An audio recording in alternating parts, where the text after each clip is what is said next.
Hello and welcome to the No Flipping Excuses Show, the only podcast in real estate investing that teaches what you need to know to find and flip deals right now. Wow. Break free the chains that are holding you back and join us on this episode with Jason Lucchese.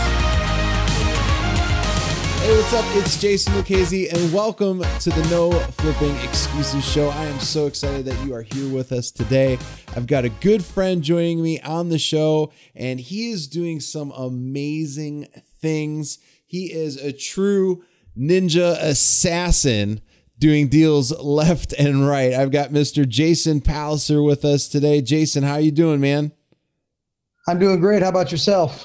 I'm doing good. I'm ready to kill it. If you don't mind, I'll walk around and have some fun with this. And you hit me with what you want, and I'll try and help everybody out here as best I can. Absolutely, man. So for folks that don't know you, Jay, I think you and I met at a conference back in 2012, and you were part of you had this amazing presentation that just wowed everybody. But for folks that don't know you, man, could you share a little bit about, who you are and what you're all about? Sure. So Jason Palliser, born and raised in St. Louis, 23 years of investment funding. That's kind of where I started, and got ranked as high as number 100 in the nation for that. But I exclusively pretty much worked with investors in investment financing, the hard stuff. So then people from all over the United States started coming to us. And then all of a sudden these big companies said, hey, you're pretty good at maximizing what investors can do and spreading their funding out deeper so they can acquire more and make more money. And from there it springboarded. They said, hey, you're a lead generation specialist. I'm like, yeah. And we also see that you started investing a few years ago and you're moving pretty quickly. I'm like, yep. And so they started hiring me to speak. The first one that did shall remain nameless, so they're one of the biggest ones. But they tried to get me to sign a non-compete, and I'm like, gentlemen, I've been doing this longer than some of you have worked there, so I don't know that I'm going to do that. And because of that, pretty much a free agent, and spoke for pretty much almost any TV show you've seen on real estate. I've probably been one of their back-end speakers for, have a current contract to speak for them, right? And where you and I met is that they wanted me to share some of the systems I was using to automate it. And so we met at a conference because I showed everybody in that audience how can you leverage this and how can you automate it? So a software that I created, REI Blackbook, and sold that company 2 years ago, automated things, and now it's used by some of the largest training companies in America. Springboarding from there, been putting together lead generation funnels, process maps, start to finish, all the way down to the seller appointment, a complete machine to get to everything first off market. So my specialty is getting to off market deals 28 different ways at a very small price from a budget standpoint. So in my marketplace in St. Louis, we close anywhere from 8 to 15 deals a month pretty easily. Our budget somewhere in the ballpark of $1,500 to $3,000, where our competitors, friends of mine, we close deals together. They may spend 10 to 15 grand a month. So been doing that a long time. Do it for hedge funds that need to put systems in place to do 500 homes in 30 months. The most recent one was in Houston, 1,000 homes in 48 months. 10 months in, 400 houses deep. Pretty sure we're going to hit our goals. So yeah, for sure. That's kind of in a nutshell what we do when we put together basically a 2-day blueprint for people. No, that's awesome, man. I know you said you had 28 different strategies for finding deals. Obviously, we're not going to be able to go over all of them, but would you mind maybe like sharing like a couple that you feel are, some of the ones that have been, the most helpful and the ones that have yielded pretty solid results for you guys? Yeah, sure. And I'll approach it this way if it's okay. I always tell everybody this: it is not hard to get off-market leads. Yourself and I, we can get anybody close to 1,000 off-market leads a month. And it's more about the process. Once it comes in front of you, there's 1,000 things you could do when you get an off-market lead. But just speaking in general on the off-market lead, in that particular sandbox, driving for dollars. That's one way. Now, everybody knows to do that. They watch YouTube videos. They read little articles, which is cute. And then everybody throws some letters at these houses that need work, and they don't get what they want. They don't get a deal that makes them 50 grand. And then what happens, Jason, as you already know, is that they stop doing it. No, it doesn't work. And gosh, so when I say that, people probably glaze over, but if you start doing it the right way, so we build out systems to do it the right way. So one of them is driving for dollars, but attacking at a pro level. We put it straight into the system. Boom! Immediately it gets a post-it note on the door with a nasty note on it that gets responses. If they call you off that note, Jason, you just got a lead that you could make 50 grand on for 1/10 of 1 cent. So as I said, you don't have to have big budgets. Now, in the meantime, you don't care if they call you or not. Boom! It goes straight into our system to grab all their phone numbers. We don't get them on the phone. We don't care. Then we drop a bomb on them. It's a response rate, a direct mail marketing bomb. The luxury I've had over the last 14 years of doing it for these big companies is that millions of dollars in marketing budget. So tested out things. I can tell you things that absolutely do not work. Yeah. But I also know which ones do. So then we drop a marketing direct mail bomb on them that gets a nasty response rate, 35% when people get 2. And I always laugh when people say that to me. Are you serious? Yeah. And then when they're here and when they're here and I show them that piece, I go, would you open that? And they're like, I would. I have yet to have a human being say that they wouldn't, right? Oh, so that's nice. One, driving for dollars. Another one is a Freedom of Information Act. So use the Freedom of Information Act to get water disconnects and code violation addresses. Folks, those are the good leads. Now they have to flow into your system to do things the right way, like I said, but no one listening to this has a problem getting leads whatsoever. Freedom of Information Act, if I can give you tips on that. There's a link to a website that shows you exactly how to request that, okay? And so just look professional. I would call your local county, find out who you're supposed to send that to and get their email address. Fill out the letter the way you're supposed to. Just put your info on it. And then attach it in an email and send it to them. They may not respond. So I'm trying to help you with process when I say which ones are the better ones too. Then you send them a letter certified so they know you're serious about it. Yep. Because they're supposed to get you that info. And then thirdly, if they don't respond, don't be surprised. Show up. Ask for an appointment and get pushy. Tell them, look, I could sue you for this. And so there, for anybody who's listening in any county, there's 200 to 300 off-market leads a month. Last time I checked, Jason, I don't know about you. I mean, I think we both live in the same type of society and house. When the water's off and you can't go pee, it's kind of a problem. That is a problem. Yeah, those are the good leads. I know you go pee outside, Jason. It's okay. So do I. But most human beings need running water. So I want to attack all those like a freaking monster. Yep. So those are just 2 right out of the gate that I really love. Those are good. And you, if you guys don't follow Jason, I would highly recommend that you get this guy on with Facebook because he's constantly posting. He actually posted the actual step-by-step process for what to do with the Freedom Information Act on what site to go through. So, Jason's been extremely helpful with, sharing and helping others within a lot of the Facebook real estate groups. So if you guys want more information on that, it's in a lot of the groups. So Jay, I appreciate you sharing that, man. That is a huge lead source right there that not a lot of people, I would say, what percentage would you say? Like 99% of folks aren't tapping into that? Yeah. Look, everybody, you guys want to generate leads. Gosh, I need to get in front of some good leads. I got to close some deals. Jason and I here, we understand your pain, folks. So what we're trying to tell you here is that I agree with Jason, 99% of all investors, they don't attack these. Yep. I'm assuming that everyone that listens to this, you're trying to destroy next year. Okay. So don't you want to hunt? Don't you want to fish where everybody else isn't fishing? Here's what happens. People see an article and then they, you know what? Okay, I'll try that. But they don't No one gives them the website to go to make their letter look professional. No one tells them what to do and say, hey, just go step by step like I just told you guys to do. And so therefore you get pushback or no one responds. You're like, okay, well that didn't work. And then you just go back to reading articles and pulling up zip codes that make you feel good on Craigslist, waiting for unicorn deals to pop up, right? So we're trying to show you guys, no one has a lead problem. You could just live off of water disconnects and the code violations for the rest of your life. Right. If you know how to stack it the right way. I always joke like the funnel I just did in Houston for these bigger companies, they're averaging 50 to 54 homes a month.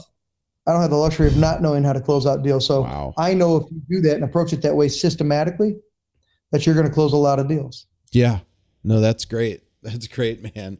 And I know offline we spoke a little bit about this, but I see this all the time on your posts and also in some of the groups to where you're talking about this Cellar Waltz, to where you're pretty much getting people to say yes.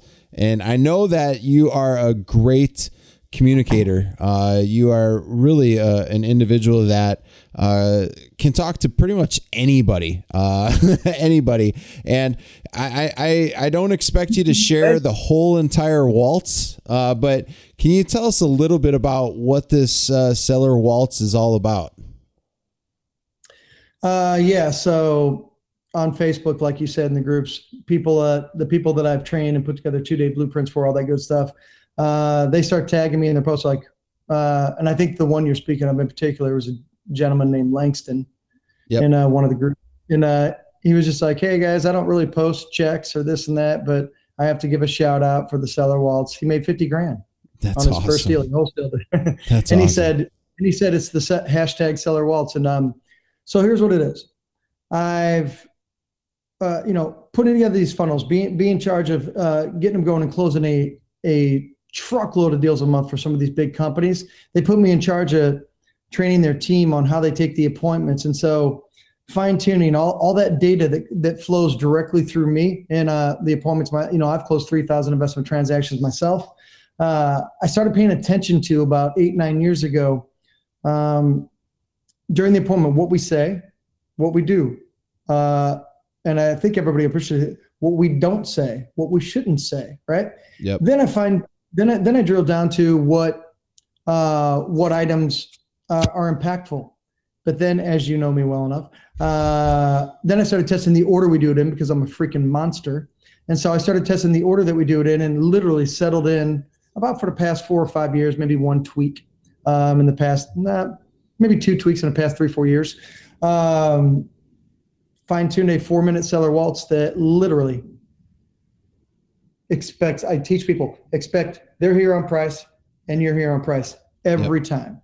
Yep. And so the moment that they say, hey, I want 100, and you say, well, I'm closer to 70, that's immediately when you go into the Cellar Waltz. And what it is, it's designed to take that difference of price or no and turn it into money 7 to 9 different ways that most investors will never, ever know how to do. And when I say this, try not to smile. 2 of the techniques, because I'm a rotten son of a bitch, 2 of the techniques to make money on it, don't even involve you having it under contract yet. Nice. It's dirty. And so the waltz is designed to do that. As an example, on top of the waltz, we sprinkle in on top that you will have the best relationship with that property owner, whether you buy their house or not. And here's why. I always teach people, you can't control, Jason, you can't, I can't, no one can. You can't control when a seller is unreasonable on price. If they're unreasonable with you, they'll be unreasonable with me and everyone listening. Okay. But what we can control is this. We can control offering them more ways to strike a deal with us than any human they'll ever talk to.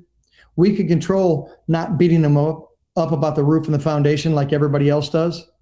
And so that it's a good relationship. And then lastly, you can have the best relationship with them because you can do things like, here's a little technique that we start the conversation with them like, hey, just in charge of taking pictures of the house. I'm going to be sitting down with my boss in about a half an hour. I have one more house to see. Thank you for your time.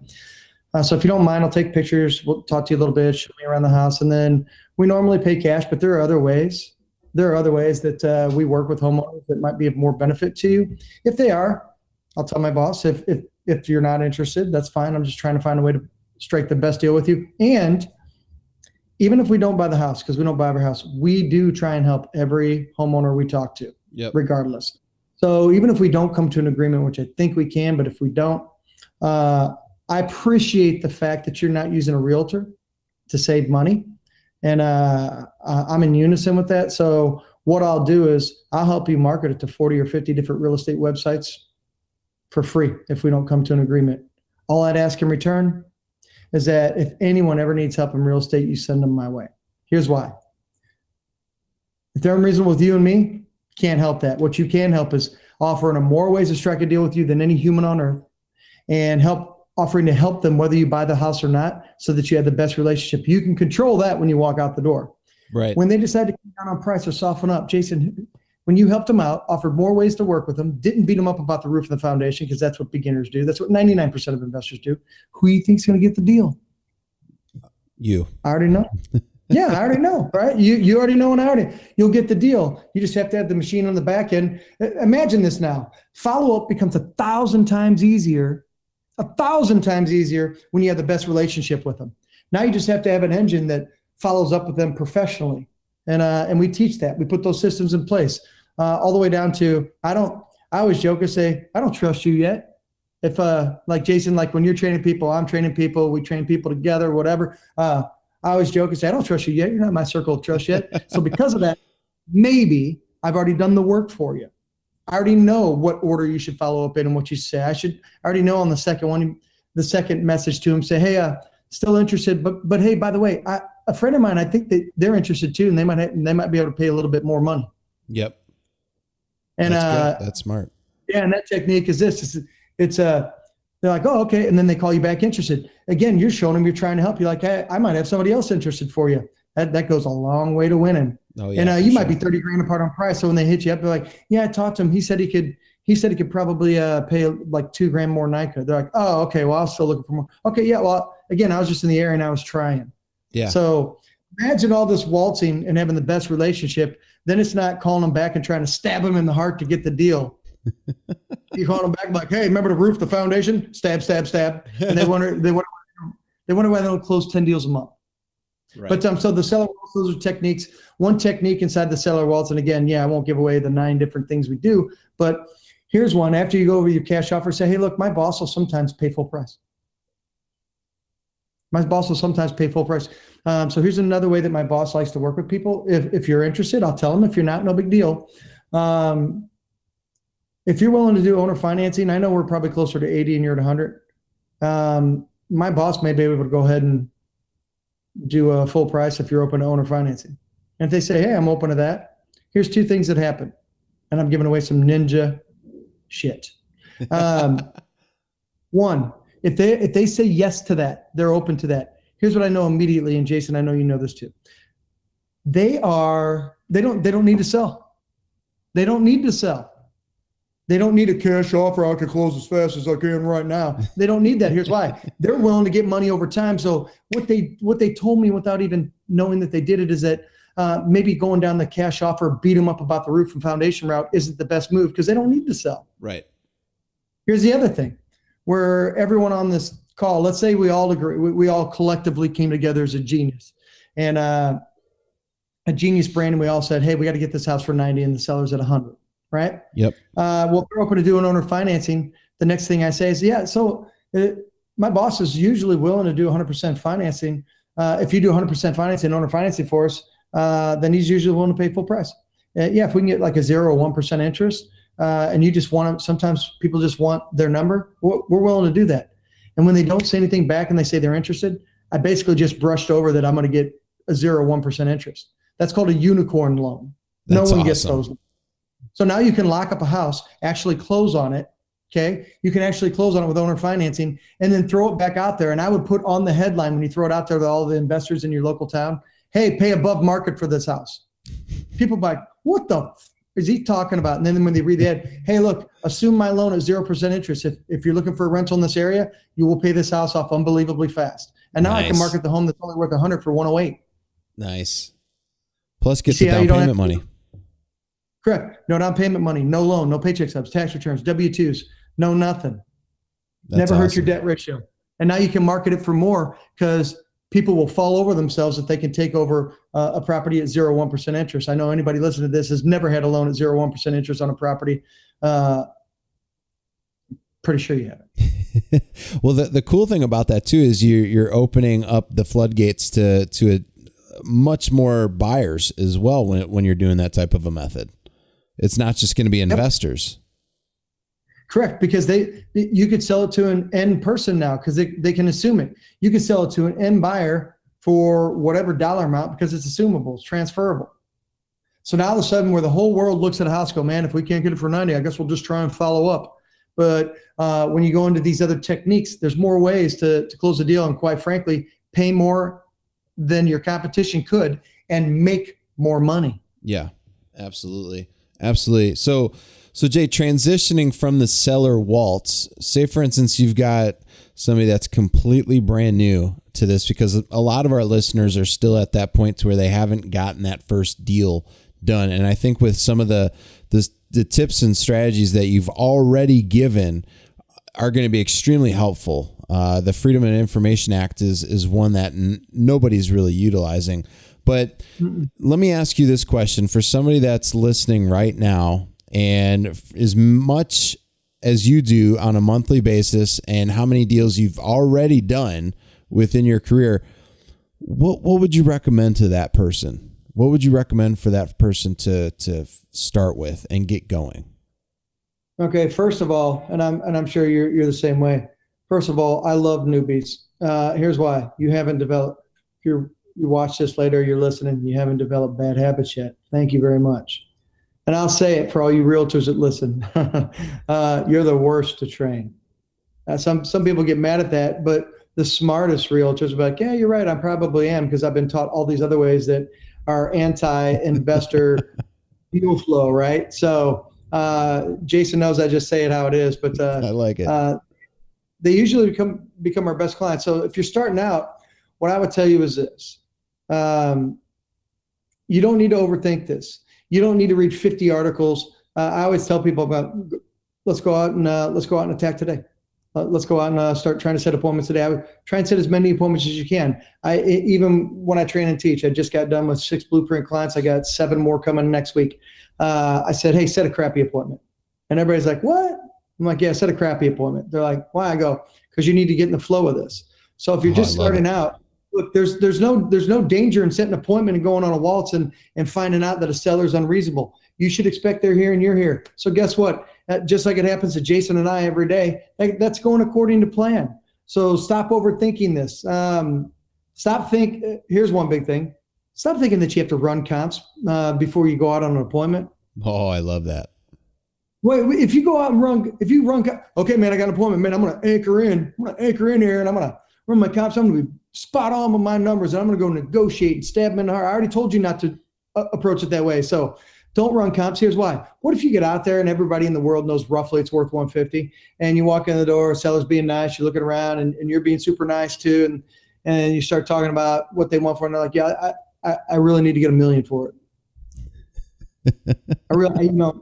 And you're like, there's never been a home in this area sold for $1 million. Yeah, but that's what I'm looking for. You'll never get that 10 minutes of running comps just to make sure because you were scared. You don't know what you're going to get. Right. Shouldn't you be willing to get to the appointment faster than everybody else just to find out if it could be a deal or not? That's the game. Stop trying to get contracts. So somebody who's new, here's one. It's the third thing that I teach.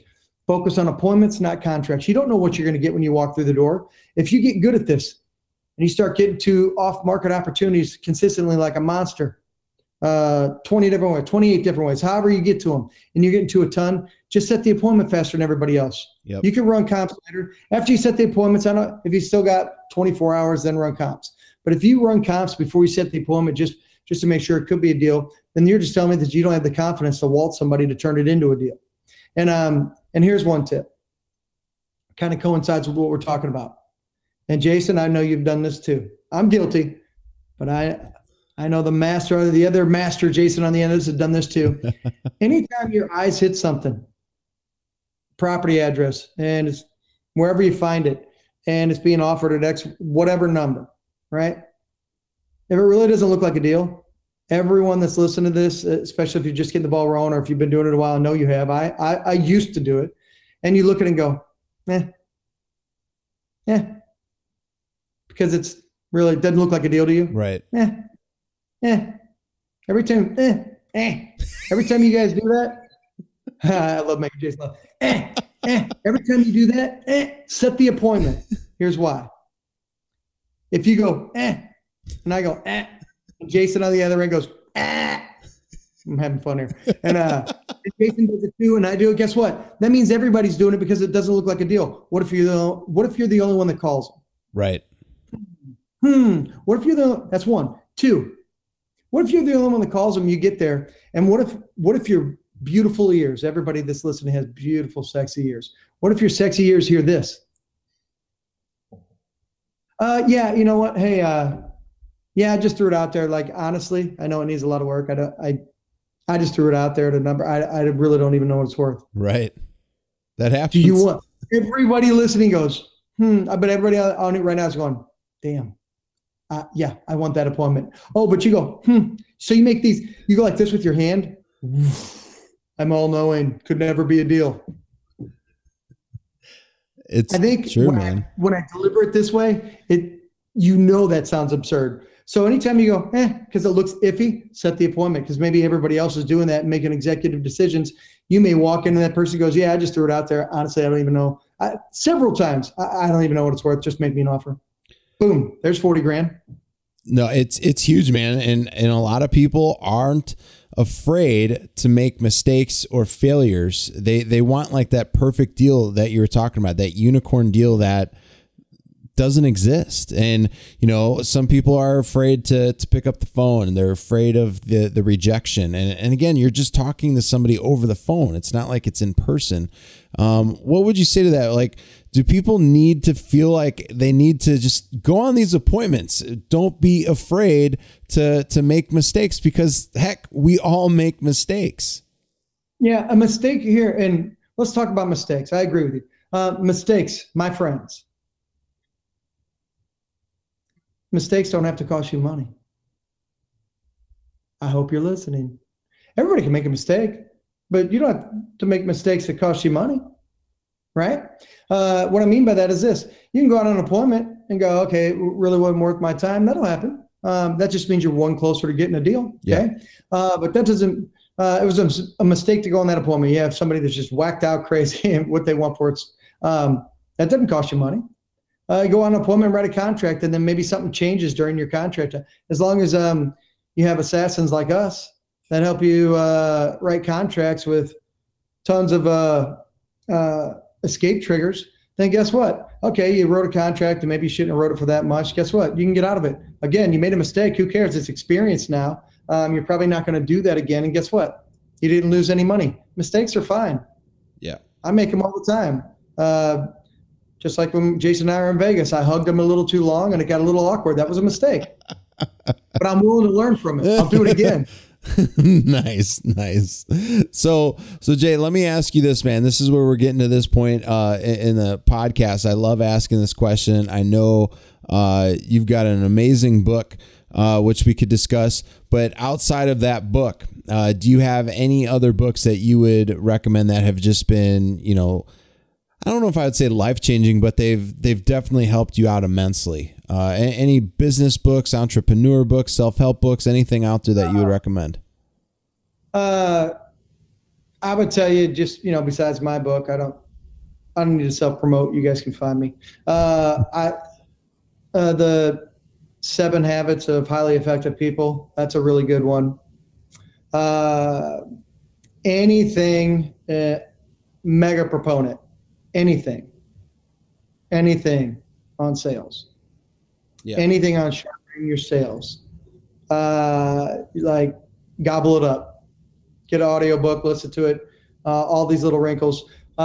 This Waltz, 9,000 appointments, folks. Trust me. You guys want to see a how not to video? If we had a time machine, just go back in time and follow me around. I'm a bull in a china shop. I'm like, yeah, I'm running a contract here and there. I'm like, oh, hey, where'd my earnest money go? I lost it. Oh, I should. Yeah, you're right. I should have known that. And so no one's impervious to making a mistake, but you do have the opportunity to learn from people that at this point wake up, and it's very rare that you could show somebody at Jason's level here or my level that is new to us, right? So anything on sales, I would tell you with certainty. No, that's awesome, man. And just for folks to know about your book, what is the name of your book? I wrote one for a giveaway for a brand represented by the TV show Shark Tank, and I finished that one up. It's called The On Purpose CEO Presents Bigger Business Blueprint. That one's for business in general, because I teach business growth and I consult outside of real estate. But my favorite sandbox to blast is, without a doubt, real estate investment. No, that's a great book too, man. I remember when you sent me it before. It was just a concept at the time. You sent me the first few chapters. It's a really, really great book, especially from a business standpoint. Most folks, they get into this business and they're in the business all the time, and they don't realize that they need to be working on the business. So really, really love your book that you have out there, Jay. Yeah, if you did get the book, you'd see in there my favorite word is leverage. I get hired by these companies to produce leverage for them so things spin faster. And then if you are getting started, then you would really want to pay attention to the section where I show you how to structure, tell you all the little, I mean, literally, I went at nauseum, which I didn't have to do, but I was like, you know what? I'm gonna dive deep on how do you set up the business with all these triggers, just in case you do have partners, this and that, all these things to protect you. But to your point earlier about making mistakes, folks, everybody makes mistakes. You can, but as I said before, it doesn't have to cost you money. I always tell everybody, get the ball rolling. Stop overanalyzing. Stop waiting. Get out there. Start attacking, and expect to be a part on price in the appointment, like you talked about, Jason. You know, you wanted me to go over to Cellar Wall stuff. You're running out of time. Like here, you met me last May. I didn't have any tattoos. Now I do, because I know I'm running out of time and I want some tattoos. So, I mean, like this here, it's an hourglass, right? I like it. So you're running out of time. What are you waiting for, right? Mine says, hey, it's by the beach. So the beach is bleeding into here because Jason knows I just moved to Florida. I'm in St. Louis in Florida now. I'm running out of time. Especially when I hang out with Jason in Vegas. I mean, that takes a year off of my life every time we go. Yeah, I'm such a gigantic partier, man. Oh man. Yeah. Jesus, crazy. So Jay, let me ask you this, man. Two final questions and we'll wrap it up. How can people get a hold of you, and parting words for our listeners? So if you want to, just see a little bit of what we do or what we do for clients, you can go to the number 2dayblueprint.com. So 2dayblueprint.com. It's got information on there. Ask you questions so we can reverse engineer what you do. Or if you just want to schedule a direct call, you can just go to blueprintcall.com, and it has my calendar, and just schedule a call to talk about your biz. Talk about your marketplace. And so if you want to find more out on us, you can do that, or just go on Facebook, like you said earlier, and just hit the hashtags, hashtag number 2dayblueprint, or hashtag Cellar Waltz, hashtag investment assassins. Parting words for everybody. There is plenty of income in hey, I can't get leads. We just gave you, use the Freedom of Information Act, get water disconnects, code violations. That's one. Driving for dollars. Here, perspective. If you did driving for dollars and attack it the right way, if you just send a few letters and don't get what you want and you say it doesn't work, okay, well then your process is the problem, not that technique. So some parting words on that are, the reason driving for dollars is good is because you're staring at a house that needs work. It's clear. No one can tell you different. Nothing's being done with it. Yep. So by process of elimination, that is a good lead if you attack it like a monster. And I always say turn this into a spinning wheel and machine, which is what we build out in the blueprints, is that in 15 minutes, one time a week, 15 minutes, you can get 20 houses, 20 driving for dollars houses, but throw them into a real machine, do the real things in the right order that actually get them on the phone to close those deals. And here's what I know, a byproduct at the end of 1 year when you do it like a machine. You have 1,000 of the good ones. You think you're not going to close any of those deals? I know you will. That's just a numbers game, my friends. These are the good ones. So, and by the way, no one has that list. It's a super valuable list. Everyone on there could be a deal. and it's a mega valuable list. You just have to attack it like a monster and not stop, and do the things in the right order that we know don't have to have you spend a bunch of money to get them on the phone. So anybody can do this. You don't have a lead problem. You just need to attack it the right way. When we do blueprints, we show you 28 different ways. And most humans don't even know more than 5 or 6 to get to off-market leads. And you will never have a lead problem again. So that's what I would tell you. Don't let your brain tell you that you can't get in front of good ones. Anybody can go out today and get in front of 40 good ones. Yep. I agree. No, Jay, I appreciate you being a guest on the No Flipping Excuses show. It's been really, really good, man. For folks out there that need and have any additional questions, you could feel free to reach out to us. support@jasonluchesi.com. Again, that's support@JASONLUCCHESI.com. But other than that, Jay, thanks again for being a guest on the show, my man. Really appreciate it, man. This was a lot of great information, and individuals that really took notes, took information down, they should have no problem going out there and getting a few more deals under contract and closed here very, very soon. So thank you so much, Jay. We will talk to you later. Go flip a deal. We will talk to you later.